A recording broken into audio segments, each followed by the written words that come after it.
ప్రభునందు ప్రేమైన దేవుని బిడ్డారా, ప్రభైన యేసు నామమున మీకు శుభములు. జీవముగల దేవుని కృపావర్షం మీపై సమృద్ధిగా కురియునుగాక. ఈ దినం అనగా జనవరి నెల 23వ తారీఖు 2026 శుక్రవారం హోలీ ట్రినిటీ చర్చ్ మినిస్ట్రీస్ వారు అందించు ఆనుదేనామన్న. ఈ దిన మన ధ్యానాంశం శక్తివంతమైన ప్రార్థన. దేవుని వాక్యం చదువుకుందామండి. యోహాను సువార్త 15వ అధ్యాయం 7వ వచనం. యేసు ప్రభువారు ఈ రీతిగా సెలవిచ్చారు, నా యందు మీరును మీ యందు నా మాటలు నిలిచి ఉండిన మీకు ఏది ఇష్టమో అడుగుడి, అది మీకు అనుగ్రహింపబడును. దేవుడు తన పరిశుద్ధ వాక్యమును దీవించునుగాక. దేవుడారా, మీరంతా ఎలా ఉన్నారండి? మీ ఆరోగ్యాలు ఎలా ఉన్నాయి?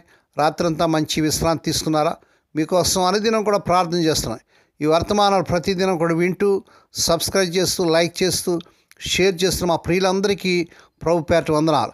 మీకోసం ప్రతిదినం కూడా మీరు పంపే ప్రతి ప్రార్థన మనవి రిక్వెస్ట్ మేము ప్రార్థనలో మా హోలీ ట్రినిటీ సంఘ బిడ్డలు ప్రార్థన చేస్తాం.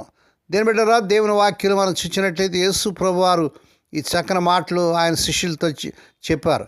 యోహాను సువార్త 15వ అధ్యాయం 7వ వచనంలో, మీరు నాలో నిలిచి నా మాటలు మీలో నిలిచి ఉండిన మీకు ఇష్టమైనది అడుగుడి, అది మీకు జరుగునని ప్రభువారు చెప్పాడు. అంటే దీని అర్థం ఏంటంటే, యేసు ప్రభుతో సంబంధంలో ఉండి ఆయన బోధనలు పాటించినప్పుడు దేవుడు మీ ప్రార్థనలు ఆలకించి వాటిని నెరవేర్స్తారని ప్రభువారు వాగ్దానం చేస్తున్నాడు. మీరు నాలో నిలిచి అంటాడు.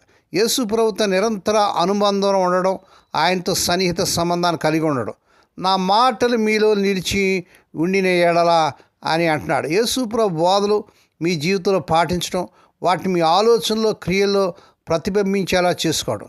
మీకు ఏది ఇష్టమో అడుగుడి, అది మీకు అనుగ్రహింపడని ప్రభువారు చెప్పాడు. ఈ షరతులు నెరవేర్చినప్పుడు మీ కోరికలు మీ అక్కరలు దేవుని చిత్తానికి అనుగుణంగా ఉంటాయి. ఆయన వాటిని తప్పకుండా నెరవేరుస్తాడు. యేసు ప్రభువును అనుసరించే వారికి ప్రార్థనలో దేవునితో బలమైన సంబంధం, ఆయన వాగ్దానం పొందడానికి ఒక ప్రోత్సాహకరమైనటువంటి వచనం. క్రీస్తు ప్రభు కోసం జీవించడం అవసరం కాబట్టి మనం క్రీస్తు ప్రభులో నిలిచి ఉండాలి. అలా నిలిచి ఉంటేనే దేవుని యొక్క అమూల్యమైన అత్యధికమైన వాగ్దానం స్వతంత్రించగలము. ఆయనలో నిలిచి ఉండడం అంటే ఆయన ప్రేమకు బదులుగా వేరొక ప్రేమను కానీ వేరొక వస్తువును కానీ అంగీకరించక సజీవమైన ప్రేమపూర్వకమైన ఇష్టపూర్వకమైన బుద్ధిపూర్వకమైన ఐక్యతను ప్రియప్రభుతో కలిగి ఉండడమే.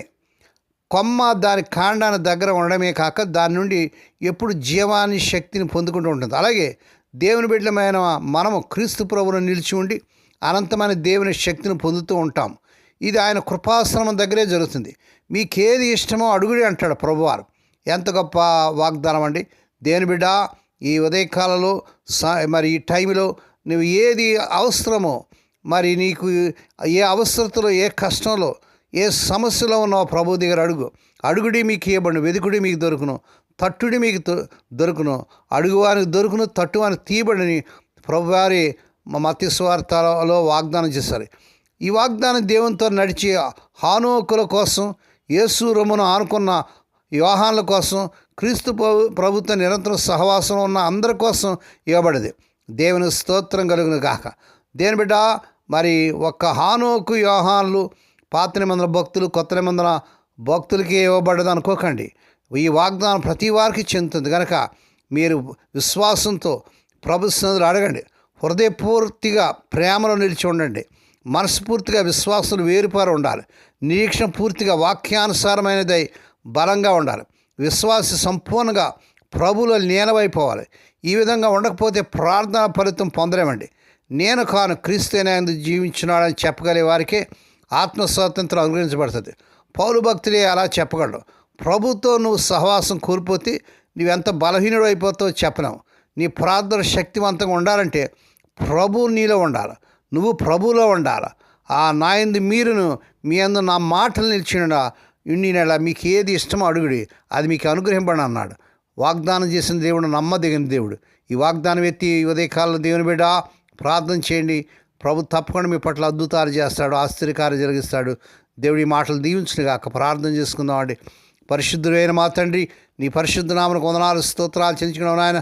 ఈ శుక్రవారాన్ని బట్టి స్తోత్రాలు. స్వదేశ విదేశాల నుండి ఈ వర్తమానం వింటూ షేర్ చేస్తూ లైక్ చేస్తూ సబ్స్క్రైబ్ చేస్తున్న మా ప్రియులందరూ దీవించండి. ఈ దినం పుట్టిన దినాలు, వాహ దినాలు, ఆయా శుభ దినాలు జరుపుకున్న బిడ్డలకు బహుగా దీవించి వారొక సంవత్సరమైన దాయక్రీడని బడుగు ధనపజేసి వారి పట్ల నూతన కార్యం జరిగించుకున్నాను. ఎవరైతే సమస్యలు, కష్టాల్లో, వేదనలు, ఏ అవస్థలో ఉన్నారో ప్రభా మీరే కార్యం జరిగించుకోండి. ఉద్యోగం లేని బిడ్డలకు ఉద్యోగాలు, అర్హత మించిన ఉద్యోగాలు వచ్చిన కాక స్వదేశ విదేశాలు. వివాహం కానీ ఎవరి బిడ్డలకు నాని నెలలో అద్భుతం జరిగించి వారు కోరుకునే చక్కని సంబంధాలు కుదిరి వారి వివాహాలు ఘనంగా జరుగును గాక. మా తండ్రి హోలీ ట్రింటీ చర్చ్ మినిస్ట్రీస్ ద్వారా జరుగుతున్న ఈ పరిచయం బహుగా దీవించండి. మారుమూల గ్రామంలో ఆ మురికి వాళ్ళలో ఉన్నటువంటి నీ దీనదాసులను, దాసురాను, విధవనాన్ని, దిక్కు లేని బిడ్డను, తండ్రి లేని బిడ్డను జ్ఞాపకం చేసుకుని వారి ప్రతి అవసరత ఈ నెలలో తీర్చండి. మా దేశాన్ని, మా దేశ ప్రజలను, ప్రపంచ దేశాలను దీవించి ఆశించండి. ఈ దినమంతటి బిడ్డల చుట్టూ రక్తకం చేసి ప్రతివేదన కీడు నుంచి, దృష్టి నుంచి, ప్రమాదం తప్పించి క్షేమకరమైన ప్రాణాలు దయచేయమని సమస్త మహిమా ఘనత మీకే చెల్లించుకుంటూ స్తుతిస్తూ కొనియాడుతూ యేసే పరిశుద్ధ నామమున స్తుతించి గణపరిచి వేడుకొని ప్రార్థిస్తున్నాం తండ్రి. ఆమేన్. మన ప్రభువైన యేసుక్రీస్తు వారి కృప, తండ్రి దేవుని ప్రేమ, పరిశుద్ధాత్మ దేవునికి అన్యుని సహవాసము సదాకాలం మీకు తోడేండి నడిపించి బలపరచునుగాక. ఆమేన్.